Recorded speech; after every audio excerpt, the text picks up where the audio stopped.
We have Prof. Juzar Motiwalla. He is a professor here in the practice of digital strategy and entrepreneurship at the National University of Singapore. He's been a board member of an advisor to several companies based out of Silicon Valley, India, and Singapore. So his topic, well, let's just let him introduce it.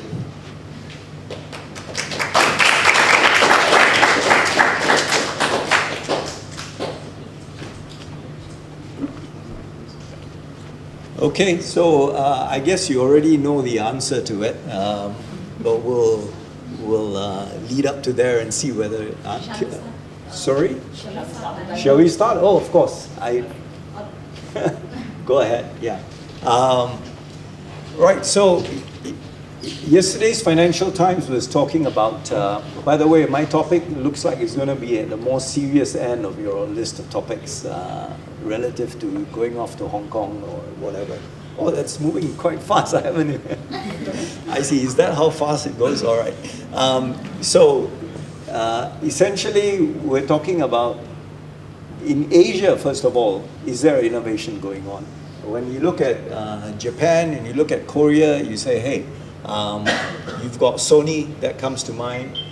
Korea, you say, hey, Samsung comes to mind right now. That's the darling, right? If you talk to someone in Samsung, they'll in fact be able to say and point that they're really more hardware oriented. Okay. In India, on the other hand, you've got software services, and the question is, would you consider Tata or Wipro and so on to be innovative?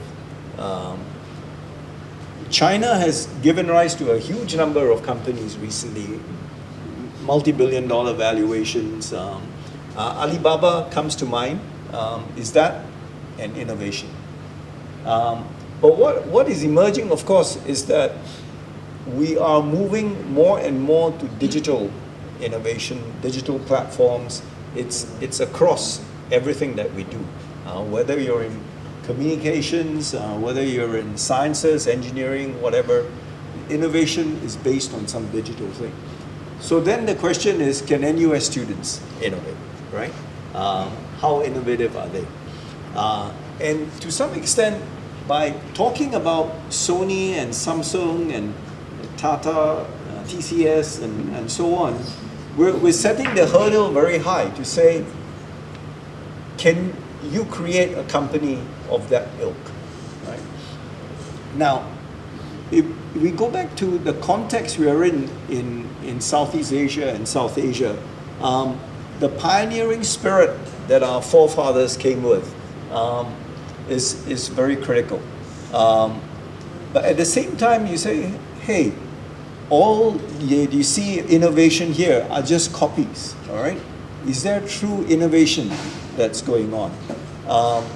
The other thing, of course, that happens for NUS students is many of them get fantastic jobs immediately on graduation, right? In the financial services industry, in large companies and so on. So where does the innovation come in? Others may say, is there an ecosystem in Singapore like there is in Silicon Valley? Are there the angel investors, the VCs, the partners, the supply chains and so on? Is that all present? Then the next question one may ask is, can innovation be learned? Is that something that you can go to a course and turn out to be more innovative? Or have some pointers there? The other issue we face, again, where we are, is that here we have a role model for independence movements all around the world. We don't have enough role models. And we're hoping that one of you here, or two or three, or all of you will become role models. But for innovation, I want to end off really with, there are 5 key things that you have to constantly be aware of. First of all, you're always questioning. Second, you're experimenting. In the jargon of computer science, you're always prototyping. You're always trying to see your results and trying to validate it with your hypothesis. What you're doing successfully, networking, that's very important. And networking, not so that you get to know people, but you can continue to get your ideas vetted with each other, all right? And observation. It's crucial that you keep on observing like anthropologists. You got to pick out what's happening around you. And then when you put all of that together, all the things that you've experimented with, you've observed, you've questioned, and so on, you have a lot of information. You need to associate it. You need to create a synthesis. So with that, I wanted to say thank you for inviting me, and I hope that the rest of the talks will ignite further conversations. Thank you.